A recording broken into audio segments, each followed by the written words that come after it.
Hi there, so it's me Jana and you're watching VA Academy at vafinders.com. So today we will be discussing about Zoho CRM. So this is the basic Zoho CRM function, navigation, mga terminologies. And if you're looking for dun sa integration, nandun siya sa integration part. May mga Zoho CRM integration tayo dun. So today, focus lang tayo sa mga bago, gustong mag-navigate, hindi pa marunong, dito, kung gusto nyo panoorin. So, let's go. So, what you're looking right now is the home dashboard. Ayan siya, home dashboard. Ano yung mga makikita sa home dashboard? So, it usually provides an overview of your daily activities, recent record, reminders, so on and so forth. So, dito sa akin, wala tong laman. So, ito yung meron lang siya. Pwede po bang magbago to? Yes. Pindutin mo yung tatlong dot dito, you can add a component, pwede mong reorder, or you can view it in full screen. So, pwede siyang bago-baguhin. Yan, si home dashboard. And then, punta tayo, ano ba si lead? So, si lead, ito ay potential customer na may interest sa inyong product or sa inyong service. Hindi pa siya client, siya ay lead, potential customer. So, dito sa lead module na to, pwede tayong mag-create ng lead, pwede tayong mag-import ng lead. Sabihin natin na yung client nyo, hindi pa siya gumagamit ng CRM before, yung mga record na ay nasa Excel, pwede natin siyang import, ilagay dito.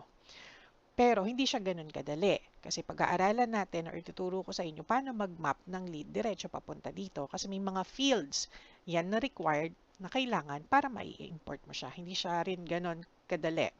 Pero madali pag natutunan. Pwede ka rin mag-create ng lead kung kayo ay magi-start from scratch.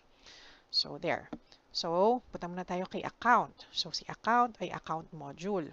So, si account, ito ay mga company or companies na meron kayong business. So, sabihin natin, sample tayo para Tagalog na lang konektado. So, si account, connected din siya kay contacts. So, sabihin natin, ang account, ABC Company. So, sa ABC Company, may contact siya. Tatlo. Si Joe, si Mark, tsaka si Joseph. So, under sila ng contacts. Ayan. So, gagawa ang account, yung kumpanya, yung business, tapos contact, yung person. Okay? So, punta tayo sa deals. Ano tong deals? Ito yung nag-move na galing sa lead. Nagpakita na talaga ng interest, may opportunity na mai-close, mabentahan. Yan si deals module. So, meron yan mga pipeline or stages kung nasa na itong deal na to. Sabihin natin meron tayong 4 lang, ganun lang kadali. So, kumontak siya sa website, na-replyan na ng email, nakausap na, tapos pipirma na ng contract. So, parang ganun lang siya kadali. Meron siyang stages. So, dito siya sa deals nilalagay. Ayan. And then yung task. Ito, ginagamit din to madalas para hindi ka na lumabas or gumamit ng ibang tools. Pwede ka na mag-create ng task dito para ma-remind ka.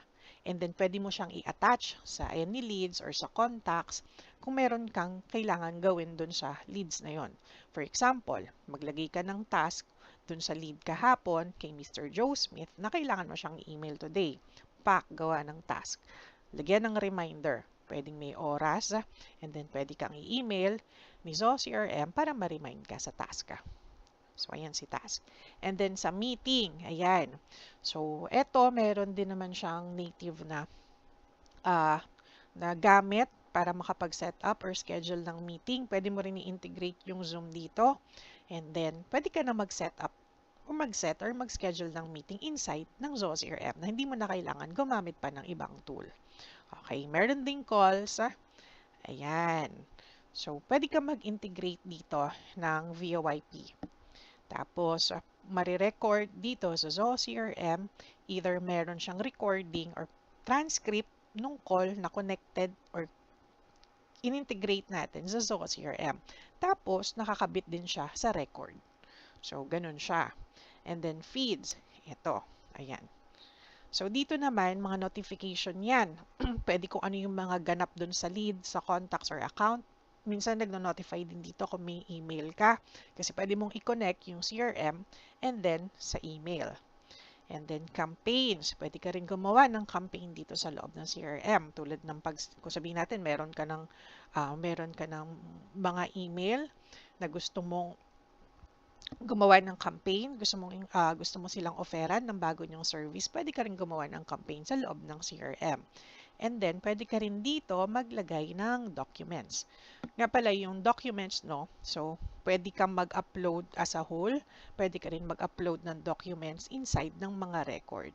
Sa loob ng isang lead, sa record niya, pwede kang maglagay. Pwede rin naman dito. And then, visits. Ayan. Ito kasi, yung visit, connected siya sa Sales IQ. Yung Sales IQ, siya yung chatbot ni Zoho.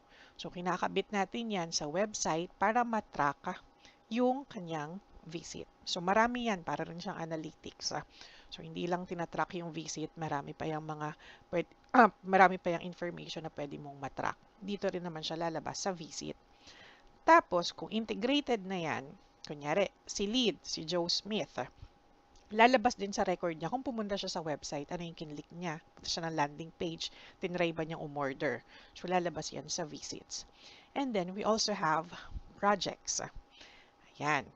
So, eto, pwede mong i-connect. Kasi another tool yung Zoho project.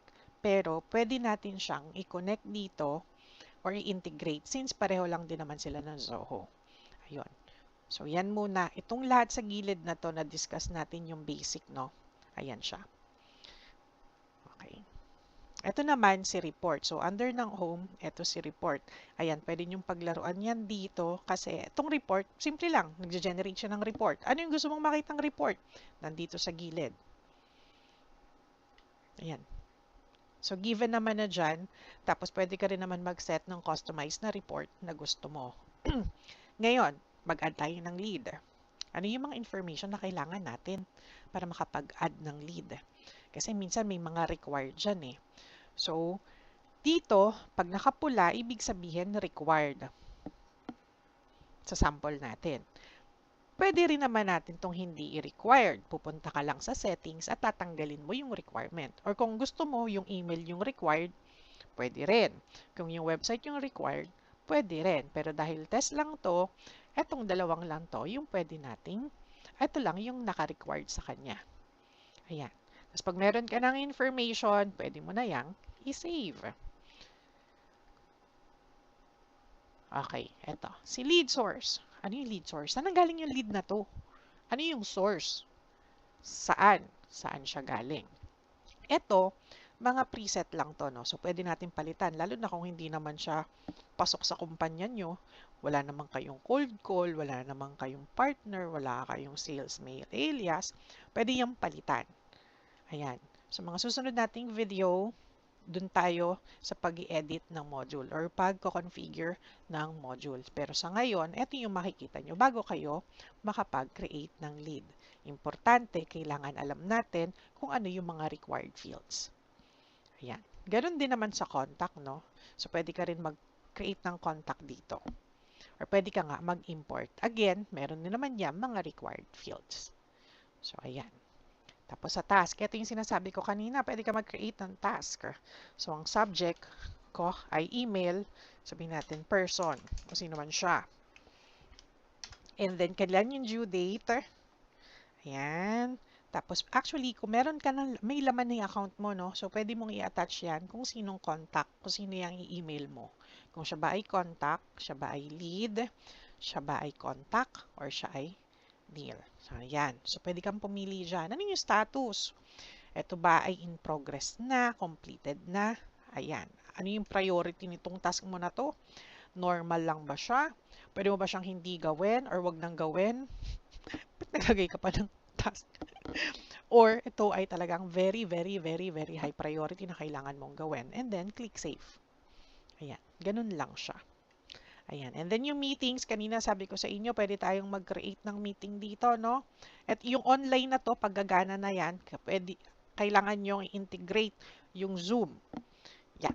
And then, pwede ka na dyan mag-schedule ng appointment. Tapos, lalabas na yan dito sa calendar mo. Maraming integration to, no? So, ngayon, di ko muna pahihirapan yung mga utak natin. Sa ngayon, basic muna. Yun yung mga function niya. Ganon gumagana yung CRM. At lahat ng CRM, halos pare-pareho lang din naman ng function. Nagkakaiba lang sa itsura at presyo. May libre, may hindi libre. Alright, so, okay. So, yun muna tayo for today, no? So, basic, Zoho CRM, dashboard, familiarity, and then yung mga terminologies. So, there, thank you for watching once again. It's me, Jana, VA Academy. Please visit www.vafinders.com for other resources. Thank you and goodbye. And if you are watching these in YouTube, I hope you found our video informative and valuable. For more free virtual assistant training tools and resources, visit vafinders.com under VA Academy. And thank you so much. I look forward to seeing you in our next video. Thank you and goodbye.